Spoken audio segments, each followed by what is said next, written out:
Hey guys, Solarsaurus here, and today I'm going to be taking a look at the Collecta Megalosaurus figure.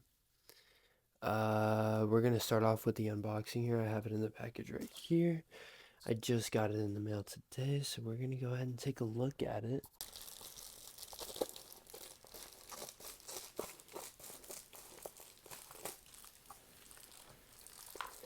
Alright.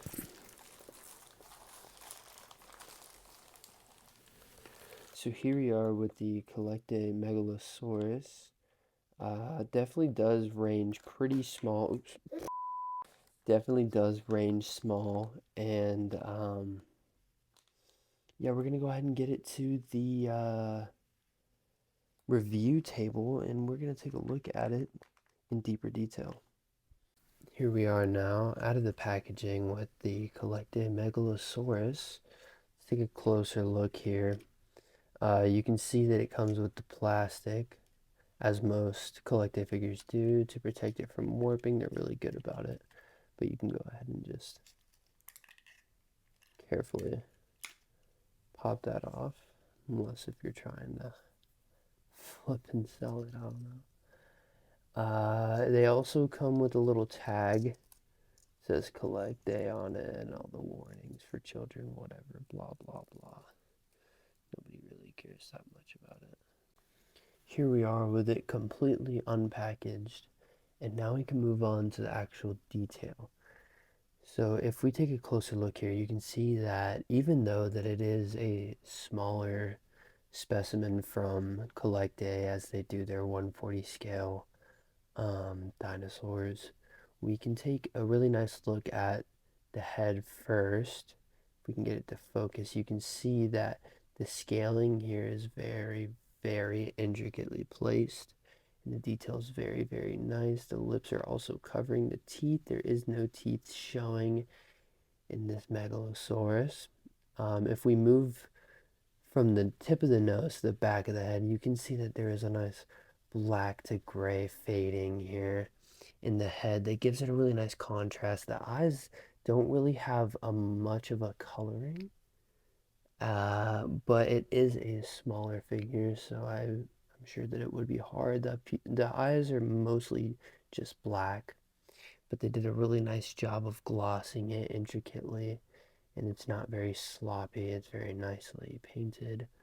And if we go underneath the jaw here, we can also see that there is some intricate detailing down here that also goes into the trachea. You can see wrinkles behind the head, also showing very nice detail and very nice paint job. We can flip it around. You can see the ear holes back over here, and the head is very straight, which was a megalosaurid type of look. Now, if we go back, if we go to the back, you can see this really nice striped painting here. If we get it to be looking above the Megalosaurus here, you can see that they have very nice scaling detail on the back as well as the top of the head all the way down, and it turns into these kind of little spines. I'm not too sure how accurate the spines are, but they did a really good job of placing them, and they're very level. It doesn't look sloppy at all. The paint job is really, really, really nice once you get to here as well.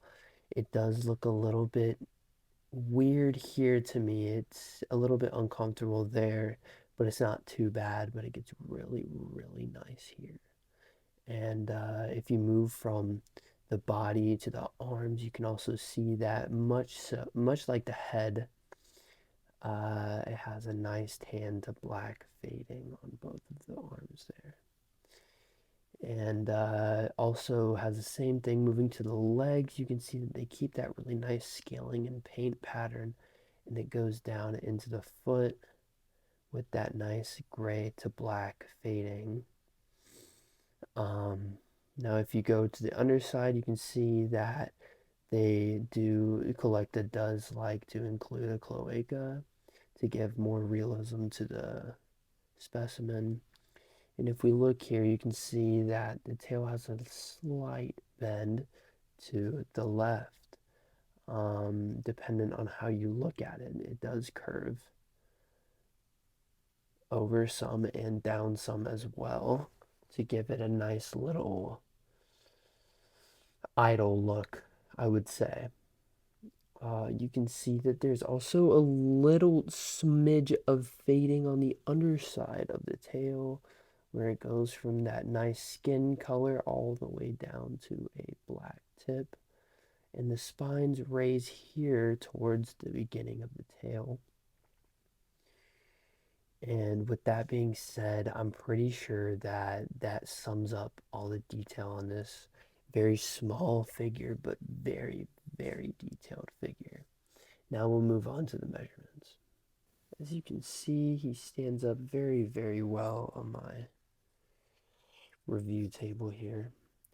Now we're going to take our tape measure and we're going to see from the tip of the tail to the tip of the snout, we're looking at about 6 inches in length, and in height, we're looking at to the top of the head, we're looking at about 2 1/3 inches. So it does range pretty small. Now, usually I do like to do comparisons with the same species of dinosaur, but unfortunately, I do not have any other Megalosaurus figures that I could compare this to. I will show a couple of examples here from big time dinosaur figure manufacturers. And let me just go ahead and get those now. Now, to start off, we are going to compare it to other Collecta figures. So here I have the Collecta Lithrinax. If we put them facing each other, you can see that the Lithrinax is quite a bit larger. Its head comes quite a bit bigger. And the Lithrinax is one of the smaller Collecta figures. Definitely not the smallest, but one of the smaller Collecta figures. And if we move on to one of the bigger Collecta samples, we have the 140 scale Torvosaurus, which is quite a bit bigger than the Megalosaurus. So you can really see how small the Megalosaurus is compared to the Torvosaurus. Now moving away from Collecta, we're going to move on to Safari Limited with their Utyrannus. A very, very nice sculpt. One of my favorites. And you can see that the Utyrannus is also quite a bit bigger than the Megalosaurus. The bottom of the jaw is about the height of the Megalosaurus here. And if we move to one of my other favorite dinosaur manufacturers, be Papo with their Allosaurus.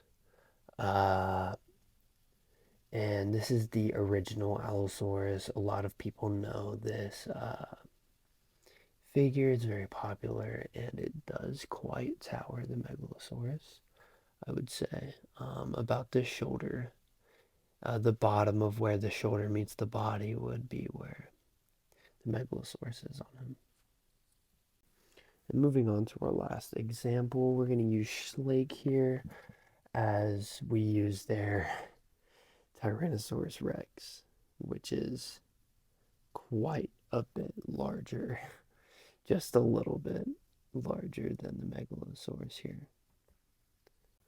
So overall, if you're going for a small collection build up here, I would definitely recommend the Collecta Megalosaurus. Now, if you aren't and you're looking to keep your dinosaurs all to scale, which I know some people do, I would say that the Collecta Megalosaurus is quite a bit smaller than a lot of other dinosaur figures, and but if you're really going for detail, this thing will really knock it out of the ballpark. Very, very, very nice detail. So it just kind of depends on what you're going for here, but overall, I would say that I would give this a 7.9 out of 10 throughout everything because I've never really cared too much about scale, but I know that some people do, and that would be a big factor. Anyways, thank you guys for watching, and tune in for the next time that I upload. And yeah, I hope you enjoyed and hope you guys have a wonderful day. Peace out.